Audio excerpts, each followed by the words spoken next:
Hi everybody, it's November, and for those of you that don't know, November is National Adoption Awareness Month. November 17th is National Adoption Awareness Day. In 2006, it was the first year that this day was recognized by all 50 states, and on that day, over 3,300 children's adoptions were finalized. So I'd like to talk to you a little bit about adoption and what it means to me and my family. There are two types of adoption, domestic and international. The one that means the most to me and my family is international adoption. And the reason for that is because my husband Robbie and I are in the process of adopting a little girl from China. We began our journey in August of 2006 and we hope to bring her home in 2009. We get a lot of questions when we tell people that we are adopting, and especially when we tell people we're adopting from China. So I want to go over some of those questions with you and give you our answers. The first big question that we get when we tell people is, why? Can you not have a baby? Well, we don't know the answer to that question yet. I have been pregnant twice, and both times resulted in a miscarriage. After I had my first miscarriage, we began talking about the possibility of adoption. And then a few years later, I became pregnant again. This also resulted in a miscarriage. And at that point, I knew that I did not want to go through that again, at least for now. And I just really felt like we were meant to adopt. Another question that we get a lot is, why China? Well, we researched both domestic and international, and we quickly ruled out domestic and we decided on international. I immediately wanted to adopt from China, but we were advised to research all countries, so we did. But we just kept coming back to China. I had a really strong feeling about it, and I just felt in my heart that our daughter was waiting on us in China.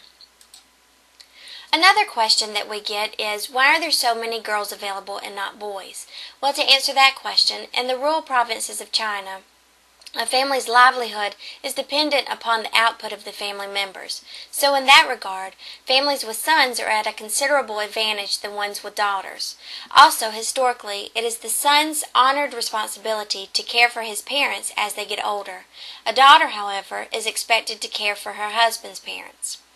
Even though China has done much in the past few years to change the belief systems, many families, especially the ones in the rural areas, still strongly favor sons. And to make things worse, China has the one-child policy, so as a result, there are thousands of abandoned children in China, with the vast majority of them being healthy girls. Another big question that we get is, how much does it cost? Well, the total for everything can be from $25,000 to $30,000. Now that includes everything, all of the paperwork, the home study, the background checks, the passports, the certifications, the authentications, the travel, the hotel in China, our daughter's passports and visa, and several other things. I don't always answer that question though, but when I do, people look so surprised. But if you think about it, if your child needed something, really needed something, would money matter? No, it wouldn't.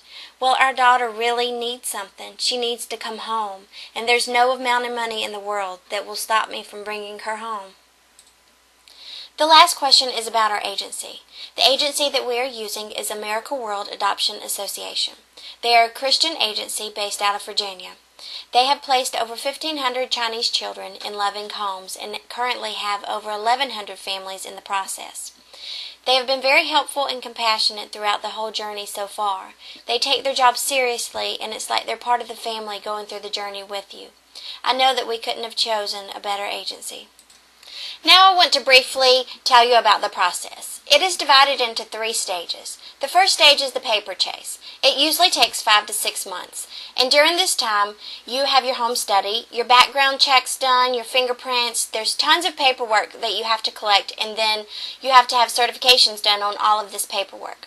Once this is done, it is sent to America World. America World reviews it all and then sends it to China, to the China Center for Adoption Affairs. They are the federal agency that oversees all international adoption-related activity in China. After your paperwork is logged into the CCAA, which ours was logged in on March 22nd, 2007, you begin stage 2. This is the waiting stage. This is where we are, and I'm here to tell you it's the hardest stage. We are waiting to be matched with our daughter and to get the referral. The referral is composed up of a medical profile of your child, a brief biography of her life, and at least 2 photographs.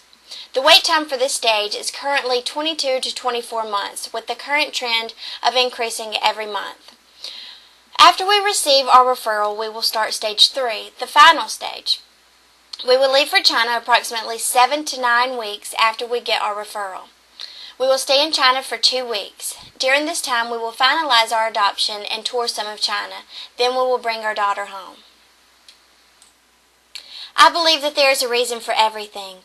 And at the time that I had my 2 miscarriages, I had no idea what that reason was. But God knew.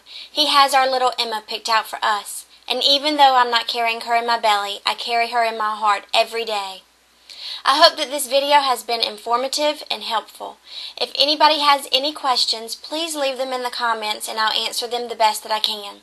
And if you or anyone you know is considering adoption, please go to the America World website at www.awaa.org, or you can give them a call at 1-888-1-CHILD.